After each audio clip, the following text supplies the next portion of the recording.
آواز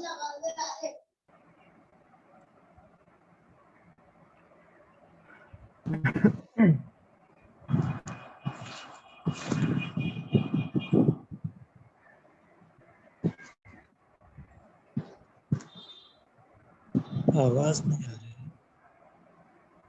ابھی کچھ بولنے دیجیے.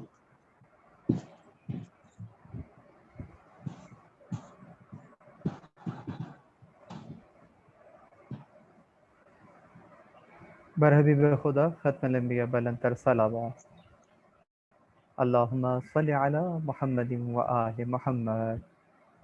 بسم اللہ الرحمن الرحیم.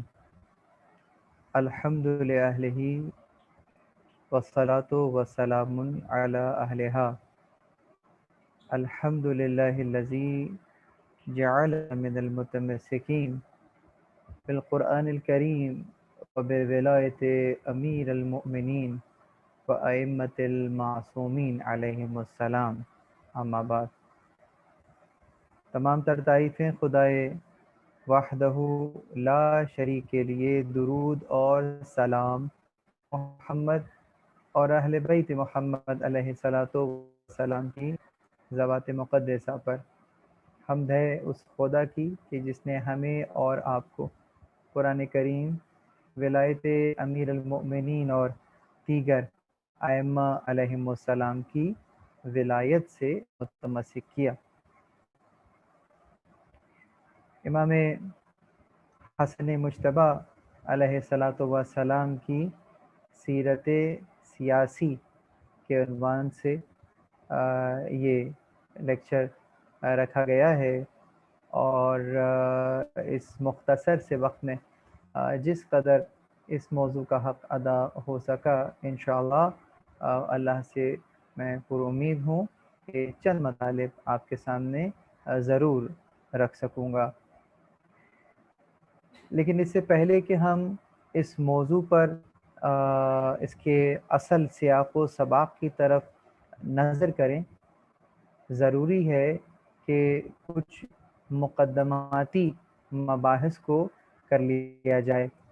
اور اس عنوان سے کہ جس طرح سے ہم نے یہ عنوان میں سیاسی سیرت کا بیان کیا، تو یہاں سے سیرت سے کیا مراد ہے، اور یہ لفظ سیاسی کا کیا کنسیپٹ ہے.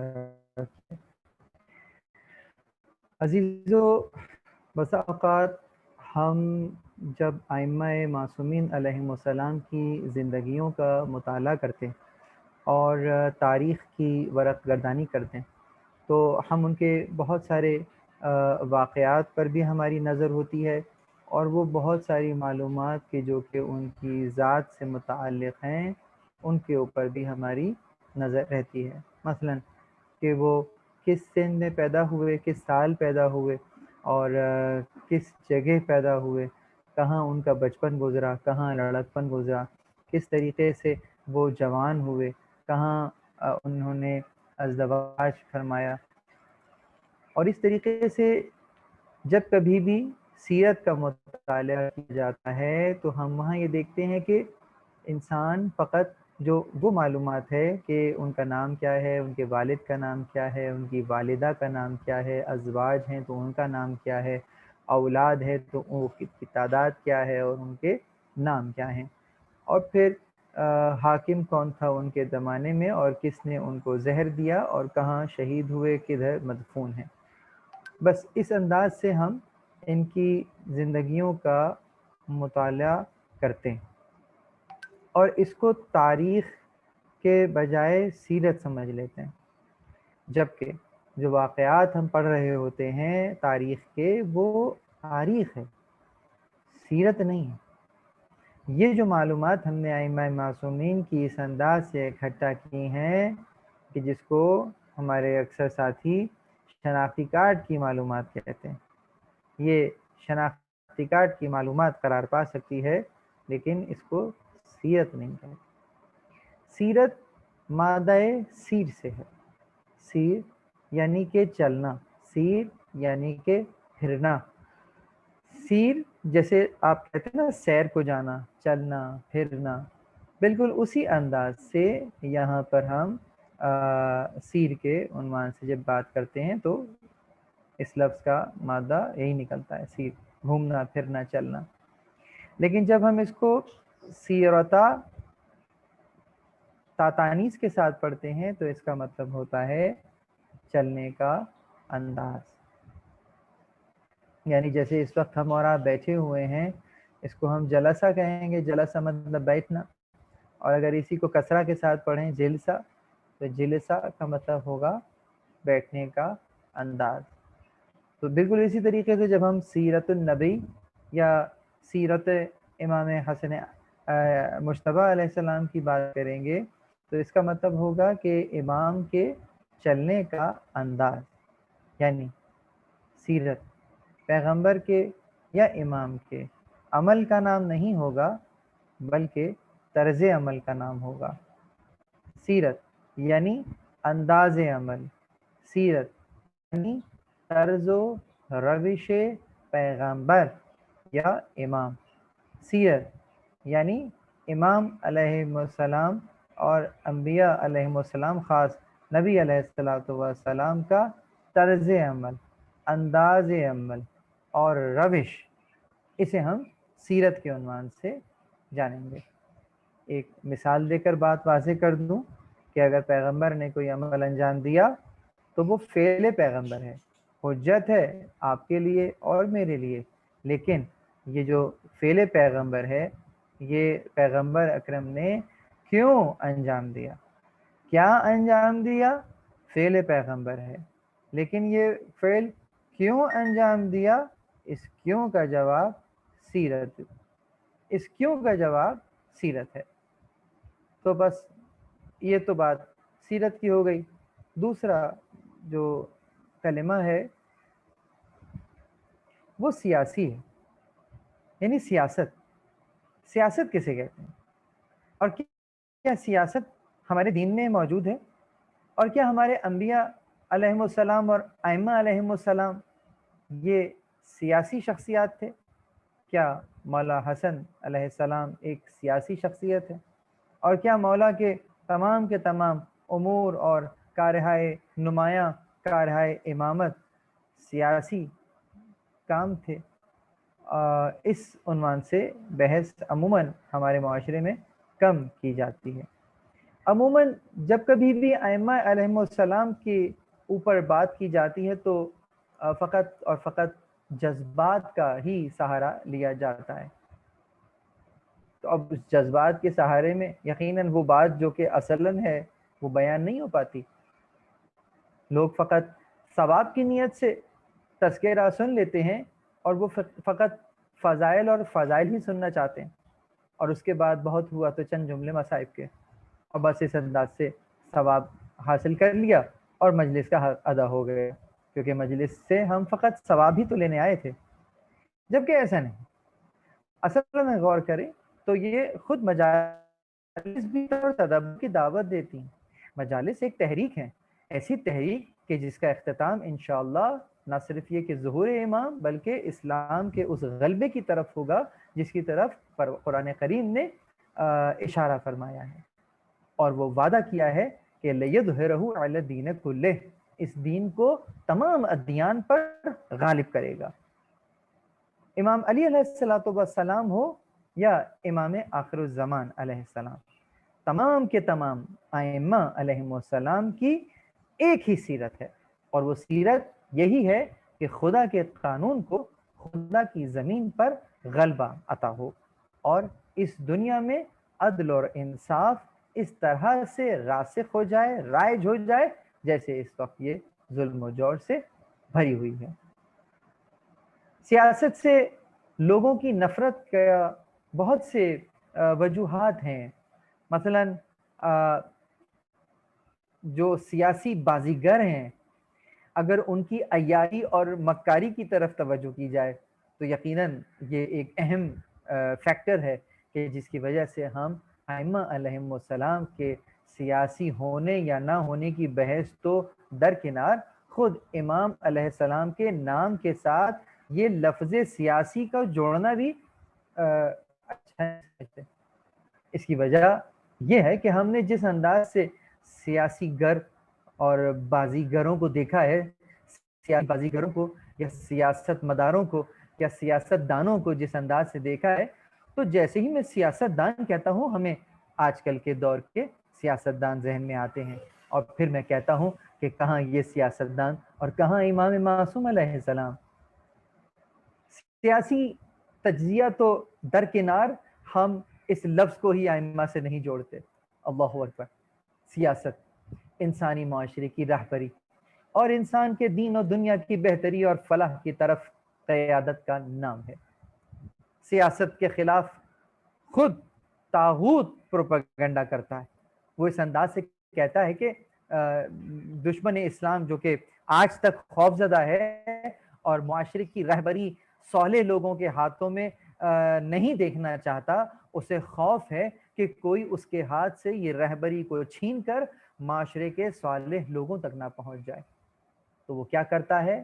وہ پروپیگنڈا کرتا ہے، وہ کہتا ہے کہ یہ ایک خراب شے ہے، یہ ایک نجس شے ہے، یہ دنیا داری ہے، اور یہ تو پاک و پاکیزہ لوگ ہیں۔ تاریخ شاہد ہے، اس نے کچھ لوگوں کو اگایا اور اسی عنوان سے اگایا کہ خانقاہوں میں بٹھا دیا، اور اس انداز سے کہ یہ اللہ والے ہیں، یہ اللہ کے قرب چاہتے ہیں، ان کا دنیا سے کوئی واسطہ نہیں ہے۔ خدا کی قسم یہ روحانیت ہے، یہ دین میں یقیناً شامل نہیں ہے۔ تو اس انداز سے جو پروپیگنڈا کیا گیا، سیاست کو ایک منفی شے بنا کر پیش کیا گیا، تو جو سادہ لوح مومنین ہیں وہ آرام سے ان کی باتوں میں آ گئے۔ کسی جرنیل نے، جب ایران کا انقلاب کی تحریک چل رہی تھی، تو شاہ کے ایک جرنیل نے آیت اللہ العظمی روح اللہ خمینی علیہ الرحمہ سے کہا کہ آپ تو اتنے معتبر اور اتنے متبرک اور اتنے پاک و پاکیزہ لوگ ہیں، آپ تو مسجد میں ہی قیام کریں، آپ کا اس سیاست سے اور حکومت سے کیا تعلق ہے؟ اور پھر ایک ایسا جملہ کہا کہ جو کہ بہت ہی نامناسب تھا، کہ سیاست جو ہے وہ تو یہ ہے، مثلا جس کو آپ ایک آسان الفاظ میں بہت ہی شائستگی کے انداز میں اگر بیان کریں تو پدر جو ہے وہ میں کیا کہوں، اس جملے کو ادا کرتے ہوئے بھی سوچ رہا ہوں کہ روزے میں کہہ بھی سکتے ہیں نہیں کہہ سکتے، مطلب کہ جس طریقے سے ایک بدفعلی ہے، بہت برا کام ہے۔ تو امام علیہ الصلوۃ والسلام کے جو منابع اور ٹیچنگز ہمارے پاس موجود ہیں، امام علیہ السلام کی طرف سے جو اقوال ہم تک پہنچے ہیں، جو ہدایات ہم تک پہنچی ہیں، ان کی بجا آوری کرتے ہوئے اگر معاشرے کی رہبری کی جائے تو یقیناً اس سے اچھی کیا بات ہو سکتی ہے۔ امام علیہ السلام کے یقیناً چاہنے والے اس مرد مجاہد نے کیا جواب دیا؟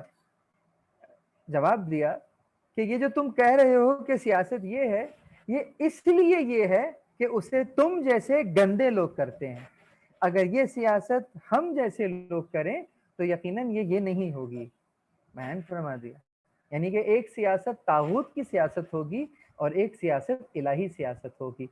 جس سیاست کو تم گندا کہہ رہے ہو وہ تمہاری کی ہوئی سیاست ہے، اس لیے گندی ہے، وگرنہ اگر یہ الہی ہاتھوں میں ہوگی تو پھر ایسی نہیں ہوگی۔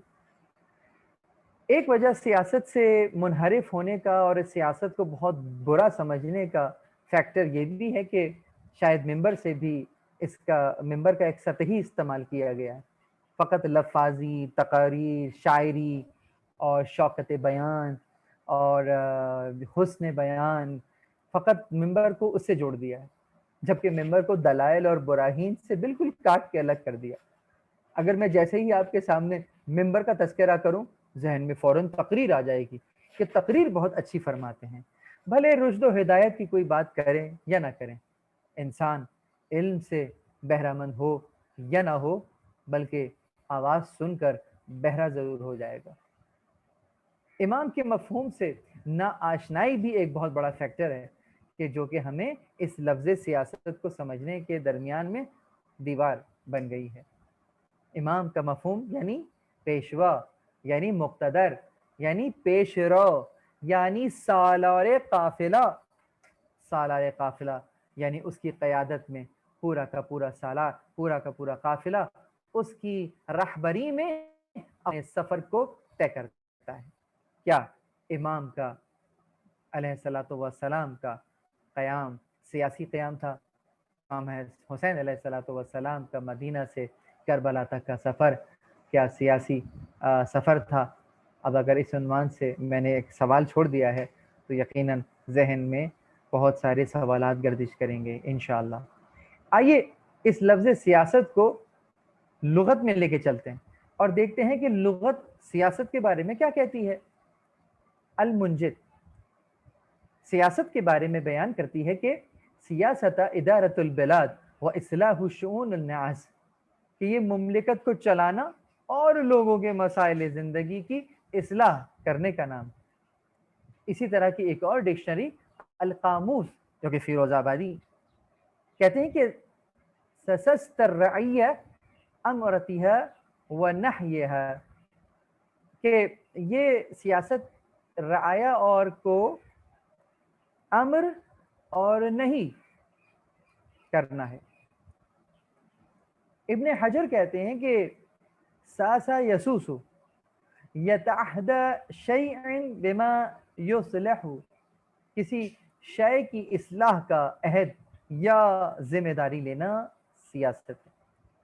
لسان العرب نے اسوس ریاس ساسہم اذا راسہم، بہت اہم نقطے کی طرف اشارہ کیا کہ یعنی کسی کی سرپرستی کرنا اور اس کا رئیس بننا سیاست کہلاتا ہے۔ تو اب مجھے بتائیے اگر میں ان تمام معانی کا خلاصہ کروں تو سیاست کے معنی ہوں گے امر و نہی کرنا، عوام کے امور کی ذمہ داری لینا، رعایا کی سرپرستی کرنا، یعنی مولائیت سے جوڑ دیا، رعایا کی سرپرستی کرنا، امور حکومت کو جاننا، انہیں چلانا، اور سب سے آخر میں اہم ترین کہ لوگوں کو اصلاح سے قریب اور فساد سے دور رکھنا۔ اب مجھے بتائیے کہ ان تمام معانی کی طرف جب ہم رجوع کرتے ہیں تو مجھے بتائیے کہ اس سیاست کا حقدار کون ٹھہرے گا؟ کس کے ہاتھوں میں عوام کے امور کی ذمہ داری ہونی چاہیے؟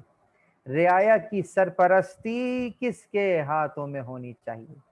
امور حکومت کو چلانے کی اصلاً ذمہ داری کس کی ہے اور یہ ذمہ داری ان پر کیوں عائد ہوتی ہے؟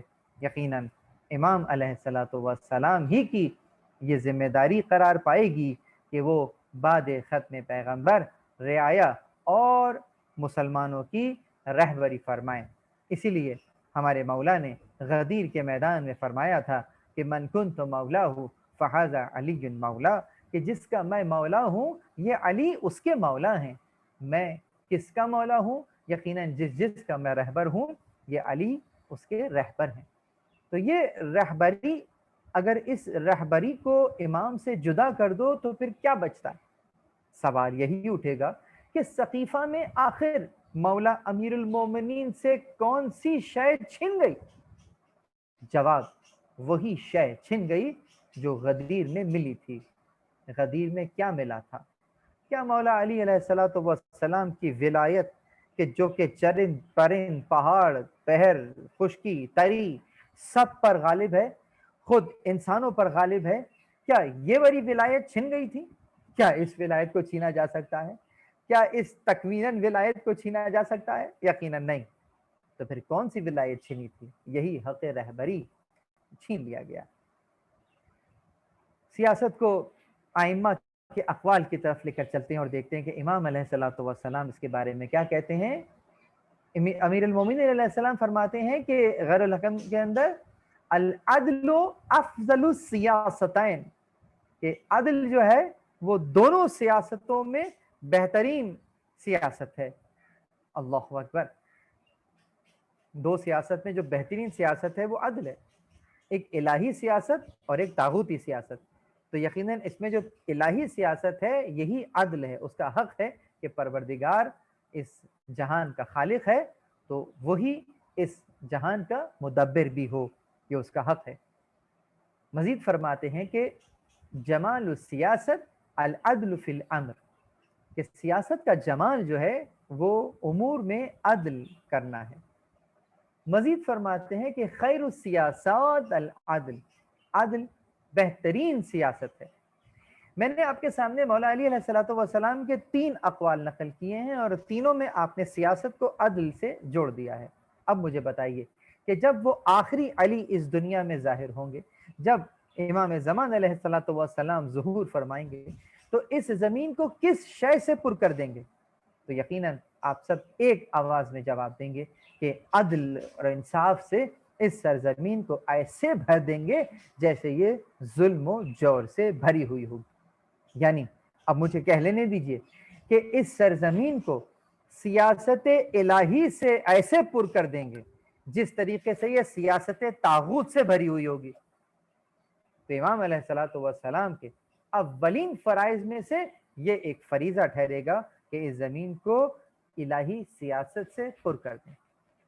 زیارت جامعہ میں امام علی نقی علیہ السلام اس انداز سے ارشاد فرماتے ہیں کہ السلام علیکم یا اہل البیت النبوہ والساسۃ العباد، کہ سلام ہو آپ پر اے نبوت کے گھر والوں اور بندوں کے امور کی تدبیر کرنے والوں۔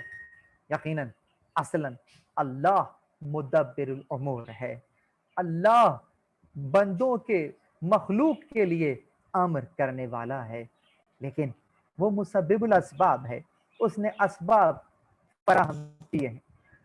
جس شہزادے کا تذکرہ ہمیں آج کرنا ہے اور ان کی سیرت سیاسی بیان کرنی ہے، انہی کے قول پر اس حد تک کی گفتگو کو ختم کروں گا کہ امام حسن مجتبی علیہ السلام فرماتے ہیں کہ اس سیاست کے 3 حقوق ہیں، حقوق اللہ، حقوق العباد اور حقوق الاموات۔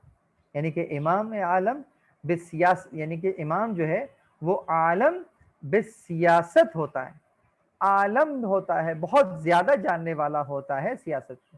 تو چنانچہ ائمہ کے فرامین سے سیاست کا جو مفہوم اخذ ہوتا ہے وہ عدل کرنا اور حاکم کا عادل ہونا، تحمل اور برداشت کا خوگر ہونا، اپنے ماتحت لوگوں سے دوستی، مہربانی اور نرمی کا برتاؤ کرنا، حاکم کا خود اپنے نفس کی اصلاح کرنا، امت کے امور کی تدبیر کرنا، اور حقوق اللہ اور حقوق العباد اور حقوق الاموات کی پاسداری کرنا سیاست کے مفاہیم میں سے ہے۔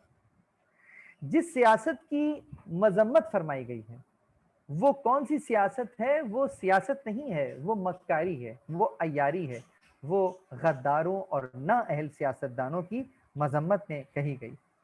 تو خلاصہ کلام یہ کہ یہ لفظ سیاست نہ کوئی اجنبی لفظ ہے اور نہ معیوب لفظ، ایک فضیلت اور مستحسن عمل ہے۔ قرآن کریم میں لِيَقُومُ النَّاسُ بِالْقِسْطِ کا کلمہ اس بات کی گواہی دے رہا ہے کہ انبیاء علیہم السلام کو مبعوث کرنے کی وجہ بھی فقط یہی ایک الہی سیاست تھی۔ اب آئیے امام حسن علیہ السلام کی شخصیت کے اوپر اور سیرت کے اوپر۔ آپ نے امت کی رہبری کس انداز سے فرمائی؟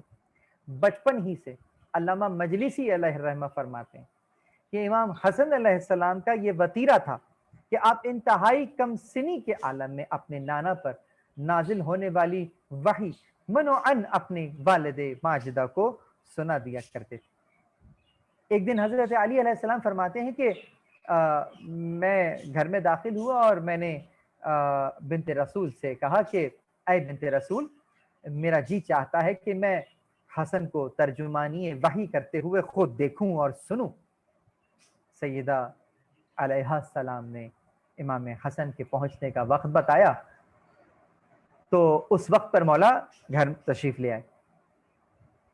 تو جب امیر المومنین امام علی علیہ السلام امام حسن سے پہلے خانہ بیت الشرف میں داخل ہوئے اور ایک گوشہ نشین ہو گئے، ایک جگہ قدرے چھپ کر بیٹھ گئے، اور امام حسن حسب معمول تشریف لائے اور ماں کی آغوش میں بیٹھ گئے۔ بچے ہیں، امام آئے ہیں، والدہ کو سلام کیا اور ماں کی آغوش میں بیٹھ گئے۔ تھوڑی دیر کے بعد پھر جو وحی سنی تھی بابا سے، نانا سے، وہ بیان کرنا شروع کی، لیکن بیان کرتے کرتے اچانک آپ رک گئے اور فرمایا یا امہ قد الجلج لسانی وکل بیانی لعل سیدی یرانی۔ کس انداز سے، اللہ اکبر، کیا شعلہ بیانی ہے۔ فرماتے ہیں کہ مادر گرامی، آج زبان وحی ترجمان میں، آج زبان وحی کی جو ترجمانی ہے اس میں لکنت ہے، اور بیان مقصد میں رکاوٹ ہو رہا ہے۔ مجھے ایسا معلوم ہوتا ہے کہ جیسے میرے والد بزرگوار مجھے دیکھ رہے ہیں۔ یہ سن کر حضرت امیر المومنین دوڑ کر امام حسن کے پاس آئے، انہیں اپنی آغوش میں اٹھایا اور ان کے بوسے لینا شروع کر دیے۔ بحار الانوار کے اندر یہ واقعہ 10ویں جلد کے اندر موجود۔ یہ تو بچپنے کا بیان ہو گیا۔ اسی انداز سے قرآن کی تفسیر علامہ ابن طلحہ شافعی، جو کہ تفسیر و صیف واحدی، اس میں لکھتے ہیں کہ ایک شخص نے ابن عباس اور ابن عمر سے ایک آیت سے متعلق پوچھا اور کہا کہ اس میں شاہد اور مشہود سے کیا مراد؟ بہت ہی مشکل مسئلہ ہے، آج کل تو ہماری منقبتوں کے اندر شاہد اور مشہود کسی کو کہا جاتا ہے۔ تو جب عمر سے پوچھا گیا کہ شاہد اور مشہود سے کیا مراد ہے، تو ابن عباس نے شاہد سے مراد یوم جمعہ لیا اور مشہود سے مراد یوم عرفہ بتایا۔ ابن عمر سے پوچھا تو انہوں نے یوم جمعہ اور یوم النحر کہا کہ اس کے بعد یہ جو شاہد جو ہے وہ یوم جمعہ ہے، اور وہ جو یوم نحر ہے جو قربانی کا دن ہے وہ مشہود ہے۔ پھر لوگوں نے امام حسن علیہ السلام سے دریافت کیا کہ یہاں شاہد سے اور مشہود سے کیا مراد؟ بہت توجہ۔ اور یہ سننے کے بعد آپ تمام منقبت خواہ کو اور شاعروں کو بتائیے گا کہ شاہد اور مشہود کا مطلب کیا ہوتا ہے۔ امام حسن علیہ السلام نے یہ فرمایا۔ امام فرماتے ہیں کہ شاہد اور مشہود سے مراد، پھر یہ کہنے کے بعد قرآن کی 2 آیتوں کی تلاوت کرتے ہیں۔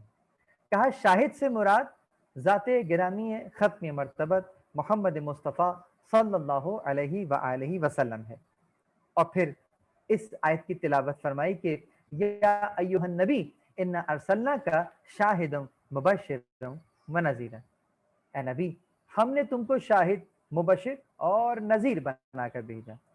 اس کے بعد آپ نے ایک اور آیت کی تلاوت کی کہ ذالک یوم مجموع لہ الناس وذالک یوم مشہود۔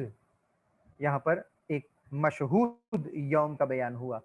آپ نے فرمایا کہ قیامت کا وہ دن ہوگا جس میں تمام لوگ ایک مقام پر جمع کر دیے جائیں، اور یہی یوم مشہود ہے۔ یعنی قیامت کے دن کو یوم مشہود کہا اور پیغمبر کی ذات کو شاہد۔ سائل نے سب کا جواب سننے کے بعد کہا کہ فَقَانَ قَوْلَ الْحَسَنِ احسن، امام حسن کا جو جواب ہے وہ سب سے زیادہ معتبر اور بہتر ہے۔ مطالب السؤول کے اندر یہ روایت موجود۔ امام علیہ الصلوۃ والسلام جس دور میں زندگی گزار رہے تھے وہ بہت ہی پر آشوب دور ہے۔ لوگ اپنے اصل دین سے یوں کہہ لیجئے کہ کچھ دیندار تو نظر آتے تھے لیکن دین شناسی کا فقدان تھا، اور جب کسی قوم میں دین شناسی کا فقدان ہو تو وہ پھر دین کے ان محرکات کو اور ان مقاصد تک نہیں پہنچ سکتی کہ جس تک ان کو پہنچنا چاہیے۔ پھر وہ حکومت اسلامی کے ان اہداف سے ہی نابلد ہو جاتی ہے کہ جن کی وجہ سے حکومت کو قائم کیا جاتا ہے، اور جب مقاصد ہی سے نابلد ہو جاتی ہے تو پھر ایسی قوم کے اندر وہ سیاسی شعور نہیں رہتا، بس دین کے چند افعال ہی دینداری کی پہچان بن جاتے ہیں۔ اس دور کے اندر لوگوں کی بے حسی اور عدم بصیرت کا تعلق اس انداز سے لگایا جا سکتا ہے کہ دور میں امام حسن علیہ السلام زندگی گزار رہے تھے وہ یقیناً انتہائی عجیب زمانہ ہے. مولا کی امام ہونے کی شناخت بہت کم لوگوں کو ہے. لوگ فقط اتنا جانتے ہیں کہ یہ رسول اللہ کے صحابیوں میں سے ایک صحابی ہیں. بہت سے بہت ہوا تو ان کے گھرانے والوں میں سے گھر والے ہیں، بچے تھے کہ رسول اللہ ان کو بہت پیار کیا کرتے تھے. رسول اللہ تو سب بچوں سے پیار کیا کرتے تھے، ان سے بھی پیار کر لیا کرتے تھے. تو آپ کی احترام تو موجود ہے، لیکن آپ کا مقایسہ عام لوگوں سے کیا جاتا ہے اور آپ کو بحیثیت امام نہیں دیکھا جا رہا. اب سوال ہی پیدا ہوتا ہے کہ کیا امام نے واقعتاً اپنا تعارف نہیں کروایا؟ کیا امام نے اسلامی حقائق لوگوں کے سامنے جیسے رکھنے کا حق تھا ایسا نہیں کیا؟ نہ، سب کچھ کیا، لیکن لوگ بصیرت نہیں رکھتے. امام علیہ الصلوۃ والسلام نے اپنا تعارف کرایا، لیکن لوگ پہچاننے سے قاصر، لوگ نہیں ہے. لوگوں کی باطنی کیفیت ہے وہ حق کو جذب کرنے کے لیے تیار نہیں، صحیح و تحلیل کی قوت نہیں رکھتے لوگ. یہی وجہ ہے کہ معاویہ نے لوگوں کو اپنے تسلط میں رکھا ہوا اور امام نے حالات کے تقاضے کے مطابق معاویہ سے صلح. بہت سارے لوگ جن کے ذہنوں میں معاویہ کی صرف عظمت بیٹھی ہوئی تھی اور انہوں نے اب تک امام حسن اور اہل بیت کا کردار نہیں دیکھا تھا، وہ لوگ کہ جو مدینہ میں تھے اور اب تک معاویہ کی صحیح حقیقت ان کے سامنے نہیں تھی، صلح امام حسن نے ان سب کے لیے معاویہ اور بنو امیہ کی اصل حقیقت کو کھول کر رکھ دیا. بعض اوقات حالات اس نہج پر پہنچ جاتے ہیں اور مصلحت کا تقاضا بھی یہی ہوتا ہے کہ دشمن ترین افراد کے ساتھ بھی انسان کو صلح کرنی پڑتی ہے. اور یہ بات امام حسن کی سیرت سے سب مسلمین کے لیے واضح اور روشن ہے. آج اس زمانے میں پوری دنیا خصوصاً پاکستان میں اس بات کی شدید ضرورت ہے کہ لوگوں کے سامنے پیغمبر اکرم صلی اللہ علیہ وآلہ وسلم کی سیرت اور اہل بیت علیہم السلام کی سیرت کہ جو رسول اللہ اور قرآن مجید کی تفصیل اور توضیح ہے بہت زیادہ پیش کی جائے.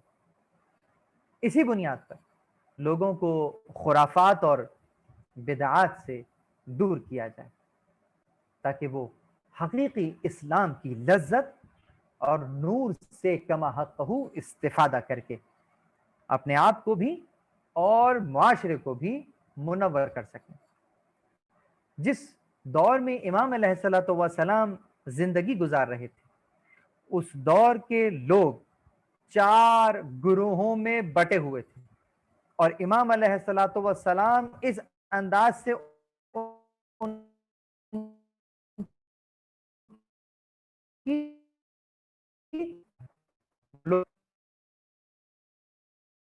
گروہ سے تعلق رکھتے وہ کہ جو زبین کی فہرست میں شمار کیے جاتے ہیں، اور چوتھے وہ لوگ کہ جو کہ الحمراء یعنی کہ جو زیاد کے سپاہی جو ہوا کے رخ پر چلتے تھے،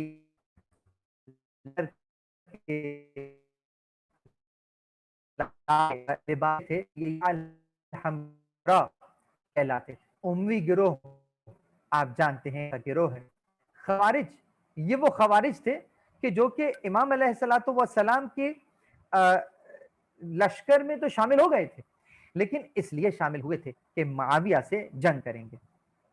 کوفے والوں کی بنسبت یہ لوگ سب سے زیادہ جنگ پر مصر تھے. متذبذبین خوارج کی تبلیغ سے متاثرہ لوگ تھے اور زیاد کے سپاہی یقیناً یہ ہوا کے رخ پر چلنے والے لوگ تھے جن کی اپنی فکر نہیں تھی. ان کے قبیلے کا اگر سردار کچھ کہتا یہ اس کی طرف ہو جاتے، اگر دوسرا کچھ اور کہتا یہ اس کی طرف ہو جاتے. چنانچہ امام حسن علیہ الصلوۃ والسلام نے ایسے لشکر کے ساتھ معاویہ کے لشکر کی طرف سب